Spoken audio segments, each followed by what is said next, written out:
மாவட்டம் மேட்டுப்பாளையத்தில் இரவு நேரங்களில் பெட்ரோல் அடித்துவிட்டு பணம் செலுத்தாமல் மாயமாகும் மர்ம நபர்களால் பங்க் ஊழியர்கள் அச்சமடைந்துள்ளனர். நூதன மோசடியை போலீசார் கட்டுப்படுத்துவார்களா?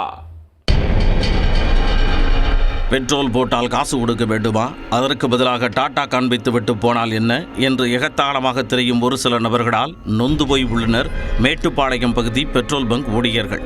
பெட்ரோல் போட்டு பணம் கொடுக்காமல் எஸ்கேப் ஆகும் நபர்கள் மீது போலீஸ் நடவடிக்கை பாயுமா?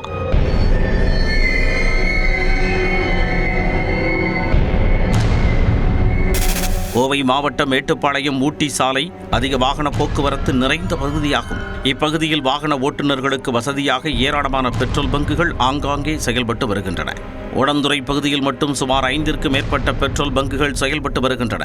இந்நிலையில் 2 தினங்களுக்கு முன் இரவு ஓடந்துறையில் உள்ள ஒரு பங்கில் ஊழியர்கள் 3 பேர் பணியில் இருந்துள்ளனர். அப்போது இரவு 12 மணிக்கு மேல் 2 சக்கர வாகனத்தில் வந்த 2 நபர்கள் 500 ரூபாய்க்கு பெட்ரோல் போட்டுள்ளனர்.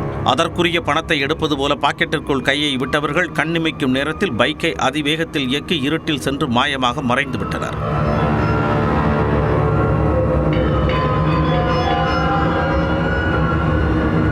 கடந்த சில தினங்களாக இதுபோன்ற சம்பவங்கள் இப்பகுதியில் அடிக்கடி நிகழ்ந்து வருவதாக கூறப்படுகிறது. இதனால் பங்க் ஊழியர்கள் என்ன செய்வதென்று புரியாமல் அதிர்ச்சியில் உறைந்து போய் உள்ளனர். இரவு நேரம் இருக்கிற பங்குகளில் இதுக்குன்னே தனியாக ஒரு மர்ம நபர்கள் என்ன பண்ணுறாங்க அப்படின்னு சொன்னால், ஒரு பெட்ரோல் வந்து 2 வீலருக்கு வந்து 500 ரூபாய்க்கு 1000 ரூபாய்க்கு பெட்ரோல் அடிச்சுட்டு இவங்க QR கோடு பண்ணுற மாதிரி ஒருத்தர் வண்டியை மூவ் பண்ணிட்டு அப்படியே ஸ்டார்டிங்லேயே இருக்கிறது.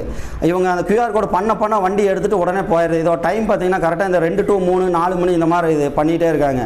ஒரு வருடமாக பார்த்தீங்கன்னா எல்லா பெட்ரோல் பங்க்லையும் கேரளாவாக இருக்குது, தமிழ்நாடாக இருக்குது, ஆந்திரா, கர்நாடகா எல்லா பக்கம் பார்த்தா இதே பிரச்சனையாக தான் இருக்குது. இப்போ நம்ம பங்கில் பார்த்தீங்கன்னா டெய்லி, அதாவது ஒரு வாரத்துக்கு ஒரு முறை இந்த மாதிரி ஒரு சம்பவம் நடந்துகிட்டே இருக்குது. இந்த நூதன மோசடிக்கு நிரந்தர தீர்வு காண வேண்டும் என்று பெட்ரோல் பங்க் ஊழியர்கள் போலீசாருக்கு கோரிக்கை விடுத்துள்ளனர்.